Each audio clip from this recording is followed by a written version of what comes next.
studi perusahaan. Ini ada evidence based policy, kemudian ada opinion based policy.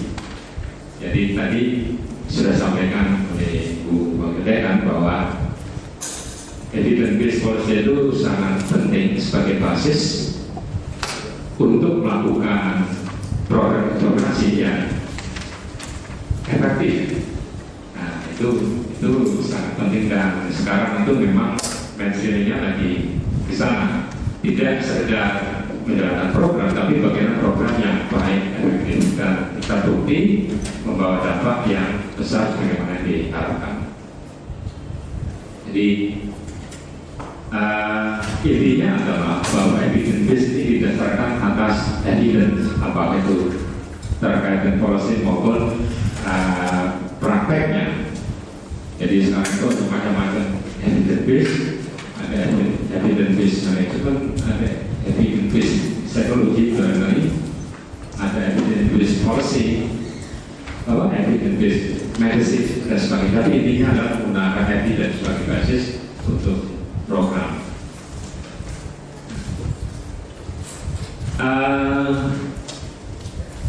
Kurang jelas tapi saya bisa dibaca di sana.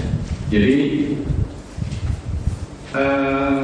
sebelum ke arah evidence base itu biasanya banyak opinion base. Jadi belum berdasarkan bukti-bukti yang nyata yang sudah teruji. Jadi lebih banyak pada opini atau hal-hal yang lain.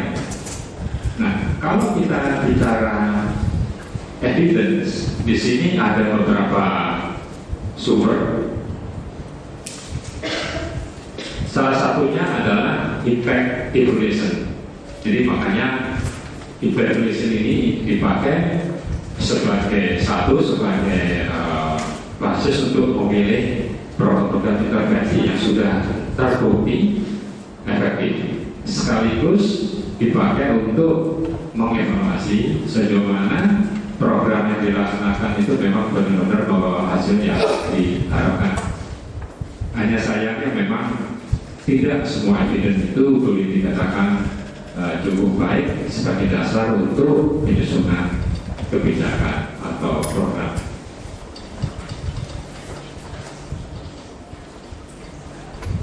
Nah, mengapa evidence based penting? Karena kita tahu bahwa sumber daya untuk kegiatan pembangunan itu juga terbatas, tidak unlimited. Jadi perlu digunakan secara bijaksana sehingga tujuan dari program itu benar-benar tercapai secara efisien dan efektif. Nah, dengan menerapkan konsep evidence based ini, maka akan meningkatkan akuntabilitas kepada masyarakat, kepada lembaga yang berikan dana. Evidence based ini merupakan suatu tool ya, efektif problem solving, kemudian memudahkan untuk buy-in, adopsi oleh karena memang terbukti ampuh gitu. Kemudian yang tidak kalah pentingnya adalah knowledge management ya, jadi memacu pembelajaran atas kegiatan yang sudah dilakukan. Nah, di dalam konteks evidence based ini, terutama dalam kaitannya pelaksanaan program, kegiatan monitoring dan evaluasi itu punya posisi yang sangat penting. Nah, nanti akan kita bahas mengapa itu penting. Salah satunya adalah sebagai basis untuk mengetahui apakah program itu berjalan sesuai dengan yang diharapkan. Dan ini informasi ini dipakai sebagai basis untuk menyusun studi dampak atau impact evaluation.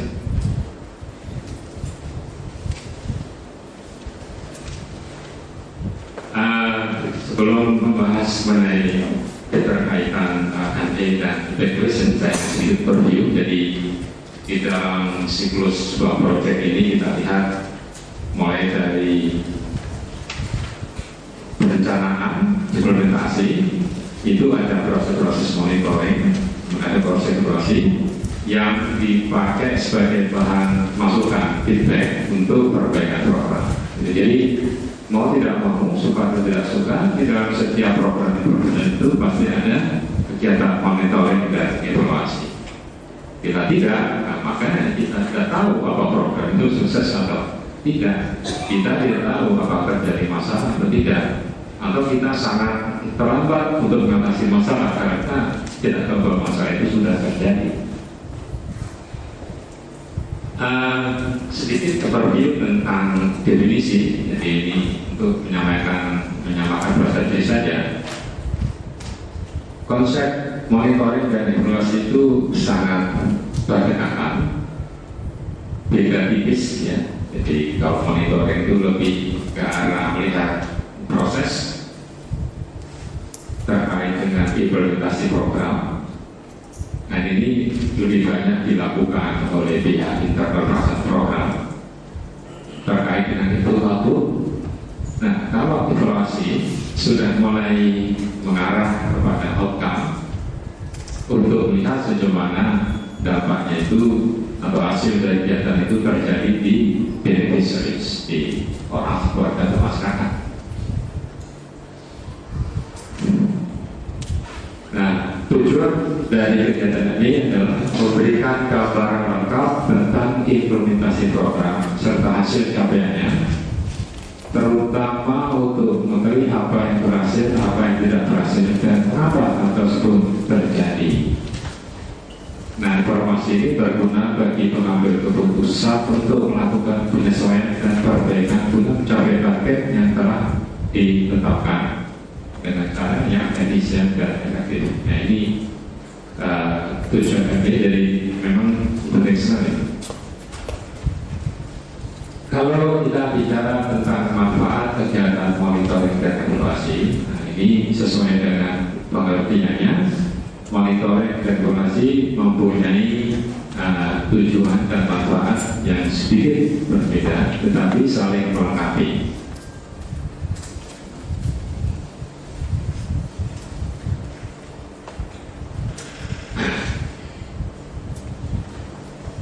Untuk memudahkan kita melihat perbedaan antara monitoring dan evaluasi, kita bisa melihat graf ini secara sekilas ya.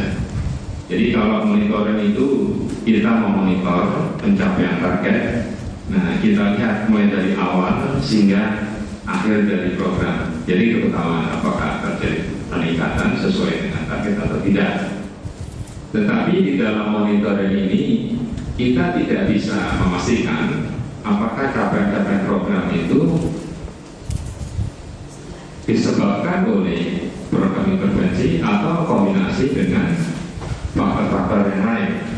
Ya, kita tahu progresnya, tahu targetnya, tapi kita tidak tahu secara pasti penyebab dari capaian itu. Kita hanya tahu bahwa ini sudah mengarah ke arah mencapai tujuan ini saja. Sedangkan evaluasi kita sudah mulai melihat bahwa ini yang bikin kalau seandainya tidak ada program dampaknya. Nah kalau ada program itu dampaknya sekian gitu ya. Jadi kita bisa melihat oh ini yang dapat program.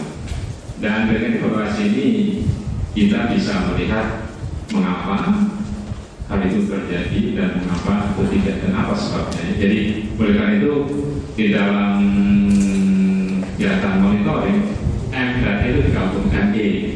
Jadi nanti akan kita lihat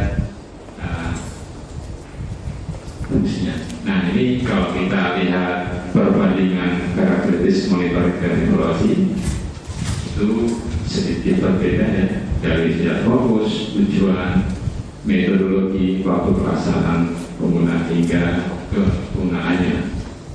Nah jadi kalau kita sudah mengetahui konsep-konsep ini, maka kita bisa tahu persis apa yang diharapkan dari kegiatan monitoring dan evaluasi.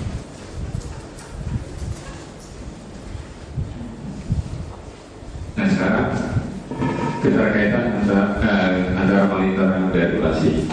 Jadi seperti yang tadi saya katakan bahwa memang antara kaitannya. monitoring memberikan indikasi sampai di mana kemajuan program berkaitan dengan target dan tujuan.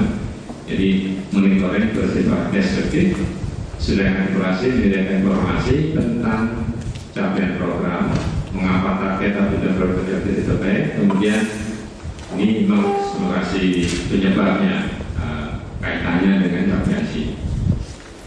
Nah, gabungan antara monitoring dan evaluasi itu akan menyediakan informasi tentang efisiensi dan efektivitas dari program, serta dapat mengidentifikasi apa yang berhasil dan apa yang tidak, dan mengapa hal itu terjadi. Jadi di sini ada konsep efisiensi dan efektivitas. Kalau efisiensi itu lebih terkait dengan kegiatan monitoring, sedangkan effectiveness terkait dengan evaluasi. Jadi kalau kita lihat lagi gambar di sini, itu ada input, output, dan outcomes. Jadi kalau monitor efisiensi input dan output, sedangkan evaluasi itu melihat efektivitas program. Nanti akan ada di slide berikutnya. Jadi berdasarkan intervention logics kita bisa mengetahui jenis-jenis dari kegiatan monitoring dan evaluasi.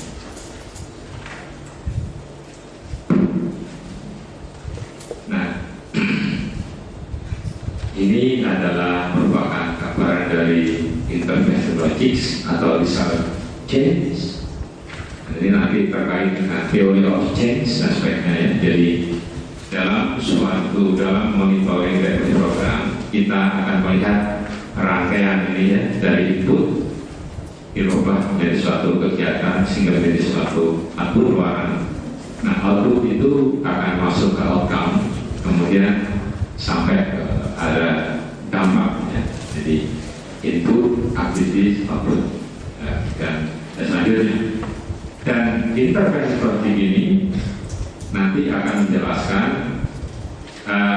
peranan dari monitoring dan evaluasi di mana.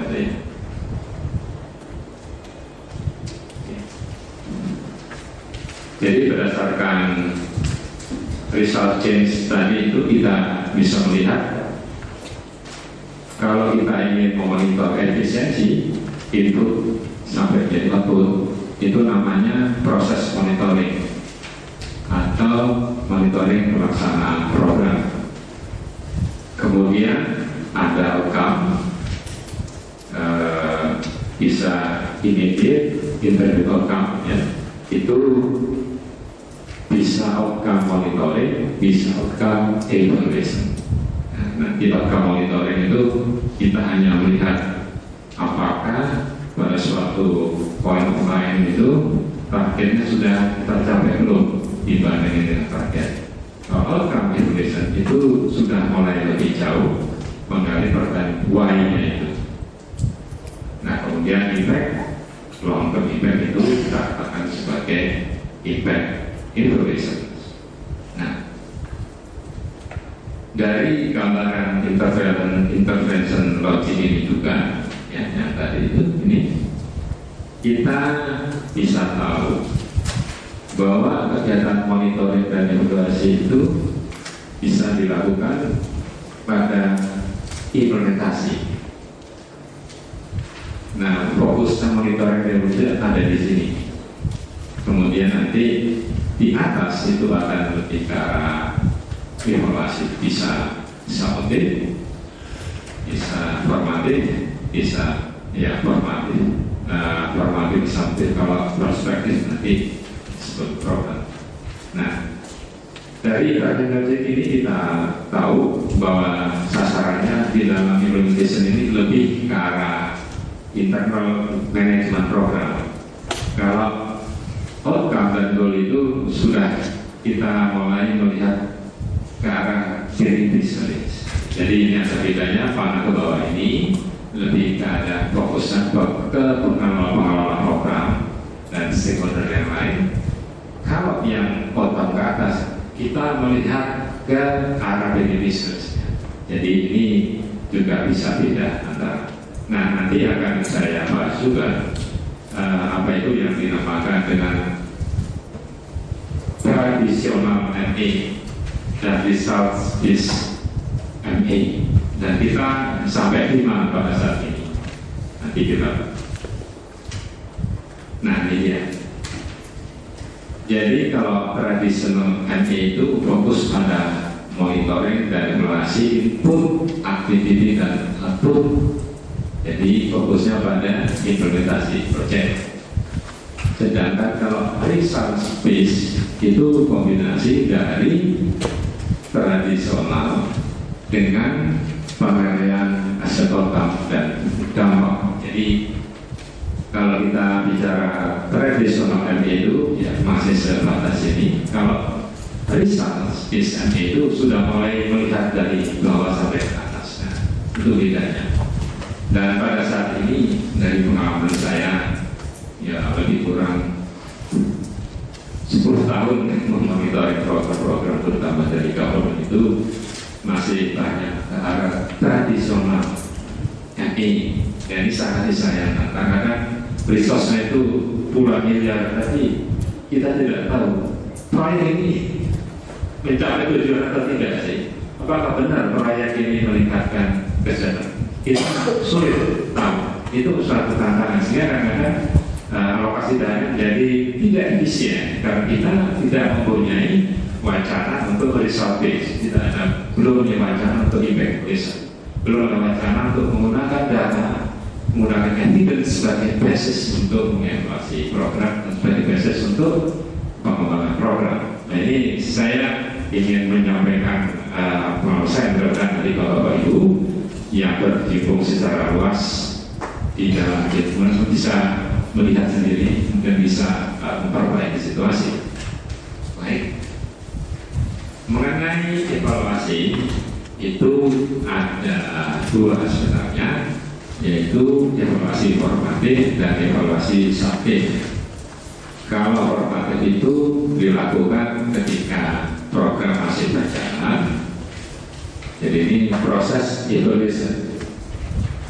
Jadi nanti hasilnya dipakai untuk meningkatkan, untuk memperbaiki kinerja program. Sedangkan kalau evaluasi subjektif itu dilakukan pada akhir dari data program, makanya saya disebut sebagai outcome evaluation. Nah, ini sebenarnya kita bicara soal proses dan impact evaluation itu merupakan bagian dari evaluasi terutama terkait dengan summative evaluation. Nah, kemudian di sini ada evaluasi prospektif.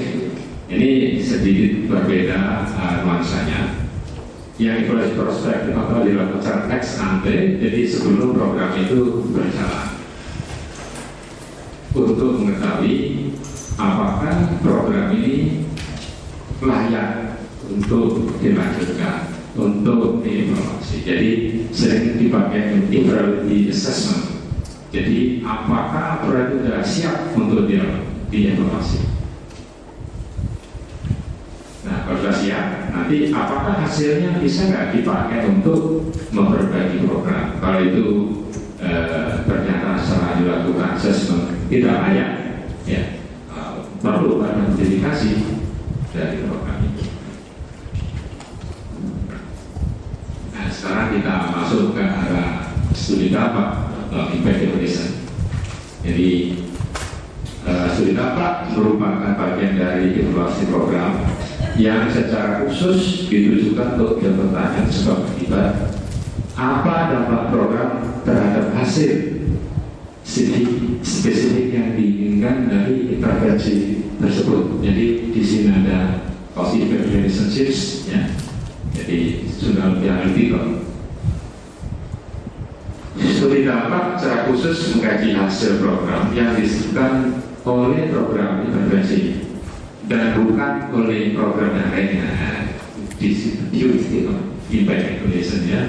Jadi secara langsung terkait dengan program. Nah, untuk itu evaluator perlu mencari kelompok kontrol atau comparison group untuk mengestimasi apa yang terjadi pada kelompok treatment kalau mereka tidak mendapatkan program atau yang biasa sebagai counterfactual. Ini penting karena kan susah ya, treatment itu dipakai sekaligus sebagai treatment atau relatif bias. Makanya kita cari comparison group yang punya karakteristik yang sama tersebut untuk mengestimasi, kalau untuk melihat mengestimasi perbedaannya kalau treatment ini mendapatkan perlakuan atau tidak, gitu ya, itu perlu kita comparison. Nah, nanti kita akan lihat pentingnya evaluasi dan pentingnya kegiatan monitoring dan evaluasi itu sebagai basis untuk melakukan studi dampak. Nah, kemudian pertanyaan, kenapa melakukan studi dampak? Kalau kita ingin bukti bahwa program berjalan dengan baik dan mencapai tujuannya, apakah program benar-benar berhasil meningkatkan status kesehatan, apakah program berhasil meningkatkan kesejahteraan, apakah program dirasa cost effective. Jadi ini pertanyaan-pertanyaan yang kita ajukan ketika akan melakukan studi dampak. Kemudian kita ingin memperbaiki strategi program, ingin memperluas program, tetapi kita ingin bukti dulu bahwa program ini efektif ya, jadi kita lakukan studi dampak. Tetapi perlu kita ingat bahwa studi dampak itu memerlukan resources yang cukup besar. Jadi kalau kita nggak yakin hasilnya nanti bermanfaat, ya jangan dilakukan. Karena studi dampak dan intervensi hanya merupakan salah satu bagian dari evaluasi program. Kalau ternyata bisa dilakukan dengan metode yang lebih cocok dan lebih murah sesuai dengan konteks program, ya mengapa harus studi dampak gitu ya. Tapi kalau memang programnya itu inovatif, kemudian fantastis, kemudian mempunyai dampak yang besar di masyarakat dan secara kebijakan mempunyai arti politis yang penting, nah itu tidak apa-apa dilakukan studi dampak. Jadi ini ada beberapa hal yang perlu kita lihat kalau kita ingin memutuskan untuk melakukan studi dampak. Jadi apakah studi dampak itu menyerap dana yang besar, kemudian tetapi hasilnya ya seimbang lah karena punya hasil yang sangat penting gitu ya. Kemudian program itu bersifat inovatif, berpengaruh, strategik, dan dapat diimplementasi. Nah, kalau ternyata studi dampak itu tidak memenuhi beberapa pertanyaan ini, nah, makanya kita perlu review, perlu nggak studi dampak. Apakah cukup kita melakukan informasi dengan metode yang lain yang dicocok dengan kebutuhannya. Jadi ini beberapa hal yang itu ada. Saya pernah baca ada checklist ini teknik baru itu Pak. Nah, nanti mungkin akan disampaikan oleh pembicara. Nah, ini sekali lagi saya ingin menggambarkan keterkaitan antara monitoring, evaluasi, dan studi dampak dalam konteks result change ya, dalam konteks theory of change.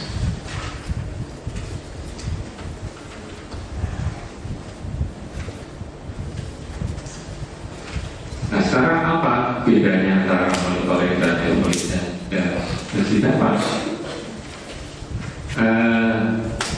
Pertanyaan yang diajukan untuk melihat peran dari monitoring dan evaluasi, khususnya evaluasi operasional proses, apakah program berjalan secara efisien sebagaimana yang direncanakan? Apakah program menjangkau sasaran yang ditetapkan? Apakah hasil program mengarah secara benar pada tujuan yang diharapkan? Nah, ini pertanyaan monitoring dan evaluasi. Kalau pertanyaan di dampak, apa pengaruh program terhadap hasil yang diharapkan?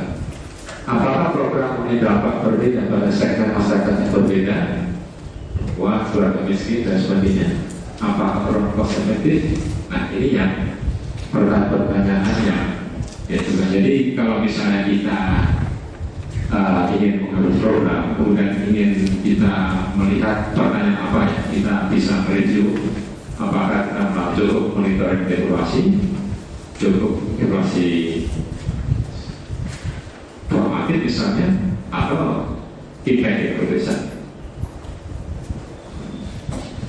Nah ini yang penting terang aja dalam studi dampak.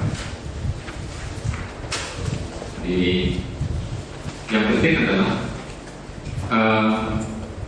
sebelum kita melakukan studi dampak, kita harus memastikan bahwa objek beneficiaries itu sudah mendapatkan layanan dari program. Kalau itu belum, jangan kita tambahkan ke apa-apa. Jadi ada sedikit anekdot di suatu daerah, pemerintah daerah itu membuat program yang namanya peningkatan gizi balita melalui pemberian makanan tambahan berupa ikan. Maka di dalam proyek itu dibuatlah kolam ikan. Kolam ikan supaya ikannya nanti bisa dipakai untuk anak-anak balita. Maka dia meningkatkan gizi. Setelah 2 tahun dilakukan impact Indonesia untuk melihat benar nggak terjadi peningkatan gizi. Tapi apa yang terjadi? Berarti bingung. Oh ternyata proyeknya dikorupsi, kolamnya tidak ada.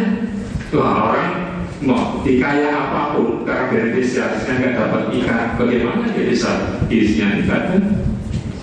Akhirnya peneliti membuat sebuah rekomendasi, kolam harus ditutup, diganti dengan lahan pertanian. Wah, bisa pertanian pangan dan sebagainya untuk menutupi gizi anak. Sehingga tahun pertama membuat kolam ikan, tahun kedua melakukan studi dampak, tahun ketiga mengkonversi kolam menjadi lahan pertanian. Oh yang enak yang ketiga menutup kolam yang tidak pernah ada. Anekdot ya. Mungkin ini tidak pernah terjadi, tapi saya pernah. Enggak, anekdot supaya kita baik. Jadi kalau programnya itu belum sampai di finish ini, jangka wajah Pak, melakukannya apa? Nanti hasilnya nggak ada kacau betul. Nah ini makanya perlu kegiatan monitoring program itu berjalan atau tidak, apakah program itu sesuai dengan rule of the game. Itulah peranan MI, jangan dilupakan gitu ya. Nah alasan mengapa perlu MI di dalam dampak, jadi cukup banyak data yang diperlukan untuk studi dampak itu sebenarnya bisa diperoleh dari kegiatan monitoring dengan cara yang lebih murah. Data tersebut mengenai bagaimana menyeleksi beneficiaries, apakah terjadi perubahan kriteria selama berjalan, dan sebagainya dan sebagainya. Jadi mengenai proses dari program itu. Kemudian hasil studi dampak yang disebar secara luas ya. Biasanya orang itu kalau melihat hasil studi dampak, hasil musuh langsung terbelalak, ya senang sekali. Tapi kalau lihat hasil kan ya apa sih itu? Nah itu. Jadi dengan memaparkan hasil studi dampak itu, matangkan membuka mata orang mengikuti MI sehingga ada imbal balik keuntungan. Dan bagi MI support impact evaluation support MI. Nah, kita tahu bahwa studi dampak merupakan salah satu jenis program. Nah, dengan setting up MA, maka terbuka kemungkinan luas apakah kita menggunakan impact evaluation atau jenis evaluasi yang lain, gitu ya. Jadi inilah pentingnya setting up dan iterasi program sehingga nanti kita bisa mengambil keputusan apakah melakukan evaluasi formatif misalnya atau impact evaluation ya. Nah, seperti tadi saya sedikit bahwa penentuan comparison group di dalam evaluation itu sangat krusial karena dia akan melakukan analisisnya nantinya. Nah, penentuan secara random assignment dari treatment and comparison itu didasarkan atas petunjuk operasional program, aturan main program yang dituangkan dalam job list. Jadi desain random assignment dari nanti control dan comparison itu didasarkan atas program, didasarkan atas job list program, bukan sebaliknya. bukan evaluation yang menentukan program, tapi program yang menentukan bagaimana mendesain evaluation. Nah, ada kejadian, tapi nggak usah saya sebutkan, tapi suatu fakta, gitu ya. Ternyata ketika dilakukan suatu program itu memang sudah didesain rapi, gitu ya. Pada tahun A, tahun B, tahun C, program ini begini, sehingga orang bisa evaluation dengan nanti saya melakukan baseline ini, kontrolnya, ini ritmenya, pengiriman ini. Tetapi di dalam perjalanan program tiba-tiba kamu yang punya program itu berubah pikiran. Yang tadinya kelompok itu yang masuk entry-nya tahun A sekian 20%, tahun yang kedua 60%, sehingga tahun dikasih saya, tiba-tiba dirubah karena ingin dari serap anggaran yang tinggi, kan biasa. Kalau departemen yang penting bukan kampanye, serapnya tinggi. Bagaimana membakar uang itu kan, membelajakan uang itu dengan cepat, itu yang bagus. Kemudian digeser. Nah begitu digeser, kelompok kontornya hancur kan. Nah itu bisa menghancurkan semua impact tulisan. Nah itu harus hati-hati itu. Oleh itu kalau kita gabung dengan MI, berarti promosi. Maka kita tahu apa yang terjadi dengan program. Ada nggak perubahan prosedur dalam, sehingga itu akan mempengaruhi studi data.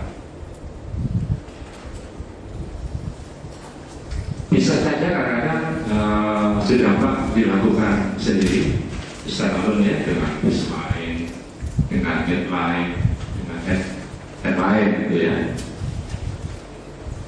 Tetapi kemudian kalau berdiri sendiri tanpa dikaitkan dengan sumber informasi yang lain dari pelaksanaan program, entah itu dari MI, entah itu dari data nasional, data DBS misalnya, dia akan kesulitan nanti untuk mengintegrasi hasilnya.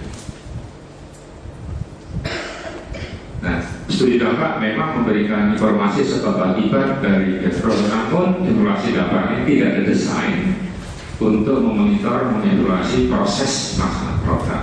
Jadi ada hal-hal yang perlu kita lihat, kita ya. Kemudian hasil dari studi dampak itu dia cukup lama, bisa 2-3 tahun ya. Nanti para pengambil kebijakan itu nggak sabar, lama amat 3 tahun gitu ya. Nah, sembari menunggu hasil final, peneliti studi dampak itu bisa menggunakan data E untuk memberikan gambaran kepada government atau kepada pemberi kerja bahwa ini loh hasil sementara yang memang benar-benar mengarah pada berbagai studi dampak. Nanti hasil dari final studi dampak itu kita bisa memberikan data, oh ternyata dampaknya itu sekian. Jadi sambil menunggu bisa berikan informasi lain. Soalnya kalau momentumnya hilang, kalau nanti begitu hasilnya selesai, sudah terlambat sih, nggak bisa dipakai lagi. Nah ini sedikit pengalaman empiris saya di dalam kegiatan monitoring regulasi ya. Jadi perlu saya sampaikan karena ini penting. Sebelumnya saya ingin menyampaikan diagram sistem MI ya. Jadi kalau kita sistem MI secara utuh itu sebenarnya cukup panjang perjalanannya. Jadi dari program tujuan sasaran kegiatan itu nanti diterjemahkan dalam kerangka kerja MI. Nah, kerangka kerja MI itu nanti akan detail dari masing-masing aktivitas ini, apa outputnya, kemudian targetnya, terus kemudian ada milestone-nya lah gitu ya, terus kemudian bagaimana data dikumpulkan, bagaimana verifikasinya, kapan dilakukan data. Jadi dengan adanya framework ini kita tahu persis apa yang akan dimonitor. Setelah kita punya framework yang jelas, barulah itu diterjemahkan dalam bentuk instrumen. Kemudian dari instrumen itu dilakukan kumpulan data, analisa data, di semi data, kemudian lanjutkan dengan bentuk data untuk penurunan keputusan. Nah, apa yang terjadi? Dari pengalaman yang saya bertahun-tahun itu, orang lebih banyak berkutat pada ini instrumen ini, membuat instrumen, mengumpulkan data, menganalisis data, mengupload data, nah tanpa melihat secara utuh. Karena kan begitu semangat kan buat instrumen, tidak tahu nggak punya framework, sehingga instrumen ke kiri kanan tidak mengarah, tidak fokus pada tujuan tercapai. Ya, itu perlu dihindari karena pengumpulan data itu bukan murah, mahal. Jadi kalau efisien yang ada tidak diperlukan, yang perlukan malah tidak ada. Itu bisa terjadi kalau kita tidak punya framework. Nah, dari gambar ini kita lihat bahwa NP itu tidak hanya mengumpulkan data. Yang penting adalah ke atas itu menggunakan data sebagai basis untuk pengambilan keputusan.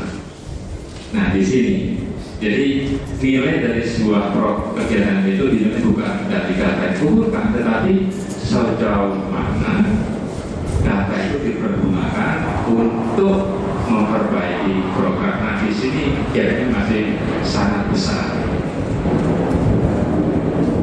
Jadi sementara ini program-program pembangunan masih fokus pada tradisional A, hanya melihat input, activity dan outputnya. Jadi masih melihat prosesnya, belum mengarah kepada result based MA, menjangkau mulai dari tadi itu intervensi dari bawah sampai ke outcomes. Kemudian menggunakan sistem MA masih parsial, jadi belum suatu siklus tadi. Dan informasi SLND belum dipublikasi secara dua arah. Jadi biasanya hasil itu lebih dipakai untuk laporan ke atasan. Tapi di federal atasan itu nggak ada, sehingga tidak ada semacam motivasi, tidak ada insentif dari orang di bawah untuk mengumpulkan data tidak benar. Karena kita tahu data tidak dibaca, kalau data tidak, yang penting ritual pengumpulan data sudah, laporan kirimkan ya sudah. Nah, kita kan tidak ingin seperti itu. Pertama, itu akan membawa resources. Kedua, juga nggak ada manfaatnya kalau tak dipakai. Kemudian sumber daya untuk itu masih terbatas. Bahkan saya pernah ngobrol dengan petugas yang SMP itu sebenarnya enak ya, gitu Pak, bahasa lu ya, bahasa itu WC kamar mandi. Nah itu memang bahwa itu dikasih kantor yang paling jelek karena dianggap ini program yang ada manfaatnya. Itu masih banyak saya tampil gitu. Jadi resources terbatas dari segi finansial, SDM maupun infrastruktur. Diperparah dengan organisasi PNI yang masih belum jelas. Kemudian kurangnya koordinasi lintas sektor, lintas program dalam PNI. Jadi masing-masing bagian itu mereka punya dana NI besar itu kadang-kadang, tapi mereka nggak ada koordinasi sehingga yang sini datang ke sana, sini datang ke sana, sini padahal datanya sama. Sehingga seringkali orang itu marah, nanti Pak Patiru ini yang program pos itu gitu Pak. Bos itu mulai dari inspektorat, mulai dari manajemen bos, di tingkat pusat, tingkat daerah, di TKP, jaksanaan kadang-kadang. Kepala sekolahnya bahkan tidak ditanya itu, apa lagi ya? Kan ada koordinasi masing-masing menggunakan data, sama lagi datanya. Ya itu. Tapi itu bisa dipahami karena koordinasi mudah dilakukan, susah implementasinya karena ada kepentingan. Kemudian sebenarnya peraturan terkait ME sudah banyak sih. Salah satunya PP 39 yang mengatur tentang kadar pengendalian dan program, tapi banyak yang belum dipahami sehingga itu tidak dilaksanakan. Nah, masih lemahnya budaya untuk menggunakan data sebagai basis untuk pengambilan keputusan. Jadi bisnis as usual gitu ya. Kalau begini atau sekarang begini lah, no problem. Kalau nggak ada orang mengutip hasilnya efektif atau tidak. Jadi budaya menggunakan data, evidence policy making, evidence based practice itu masih lemah. Sehingga ya ini apa gunanya melakukan studi dan sebagainya sehingga kurang itu. Kemudian kegiatan MP itu sering dianggap sebagai memata-matai, kontrol, mengawasi, sehingga kalau ada temuan yang kurang sesuai itu nggak senang. Makanya muncul budaya ABS, asal babi senang, karena dianggap MP itu memanfaatkan tidak. Ibaratnya kita periksa darah, ada kolesterol, ada asam urat, dan lain-lain. Kalau kolesterol tinggi 400, enggak di 400. Apa mau kita bilang itu patologi gitu kan? Jadi sama. Jadi kita mendiagnosa seperti dokter atau psikologis kan gitu. Ingin melihat sesuatu yang fatal, baru itu dilakukan sesuai dengan itu. Kalau kita membohong itu tidak bahaya. Nah itu, tapi dalam faktanya banyak orang rasakan apa asal jelek ya. Kalau terkait dengan pasal saya, kalau saya semuanya harus full, nah itu nggak boleh ya. Kemudian masalah yang tidak kalah penting adalah turnover cukup tinggi, terutama di daerah, misalnya di daerah ini baru sekian bulan aktif itu sulit sehingga efek langsung. Nah ini ada beberapa rekomendasi dalam konteks untuk meningkatkan FI. Kalau FI-nya bagus, mudah-mudahan diagnosis ditambah juga bagus. Jadi perlu penguatan sistem FI agar hasilnya kredibel dan dapat dimanfaatkan untuk menunjang kesulitan dapat. Oleh karena itu perlu dukungan dana, kegiatan yang jelas dan rencana perkembangan staff. Nanti pengembangan kapasitas itu ada beberapa dimensi, ada dimensi pengembangan SDM dengan berbagai pelatihan dan sistem untuk meningkatkan human capacity, kemudian pengembangan institusional, ada organisasi yang jelas, serta pada sistem informasi manajemen. Jadi tiga keterampilan sangat penting di dalam pengembangan FI. Kemudian adanya dukungan dari jajarannya untuk menciptakan lingkungan yang kondusif. Kita kan kalau misalnya direktur jenderalnya mengatakan FI penting, itu sampai ke bawah itu manjur, ya masih seperti itu kita. Kemudian perlu peningkatan budaya serta insentif untuk menggunakan FI sebagai dasar pemerintahan itu sama. Jadi budaya itu harus dirubah, jangan berdasarkan intuitif atau kepentingan lain, tapi memang berdasarkan kebutuhan di lapangan yang didasarkan atas fakta. Nah, sistem itu kita buat sesederhana mungkin, tapi tidak mengurangi esensi dari tujuannya. Kemudian bersifat partisipatif ketika kita desain dan juga mengkomunikasikan hasilnya. Nah, nanti kalau partisipatif ini ada buy-in proses, jadi mempermudah penerimaan karena dilibatkan, dan juga yang penting adalah ikut serta dalam proses interaktif, proses pembelajaran bagaimana menggunakan data untuk kebijakan. Nah ini fasilitas program diperlukan terutama untuk pembelajaran hasilnya. Nah ini perlu ada keseimbangan di dalam pendekatan ini, keseimbangan antara fungsi kontrol yang tadi itu dengan fungsi pembelajaran. Jadi bagaimana caranya supaya orang jangan melihat bahwa itu semata-mata memata-matai atau kontrol, tapi ada fungsi yang sangat penting dilupakan, fungsi pembelajaran. Apa yang bisa dipetik dari program ini untuk perbaikan di masa mendatang. Kemudian penguatan MI ini di dalam program pembangunan nampaknya perlu dimasukkan sebagai bagian dari agenda reformasi birokrasi. Itu hal-hal yang bisa saya sampaikan dan dilanjutkan Pak. Saya mungkin pertama kali saya ingin mengonfirmasi mengenai masalah metode ya, karena saya baru waktu sampai kemarin malam tadi itu kan, jadi enak akan diberikan setelah presentasi itu. Dan presentasinya adalah mengenai penerapan evaluasi dampak dalam pembangunan kebijakan daerah. Ini mungkin lebih merupakan suatu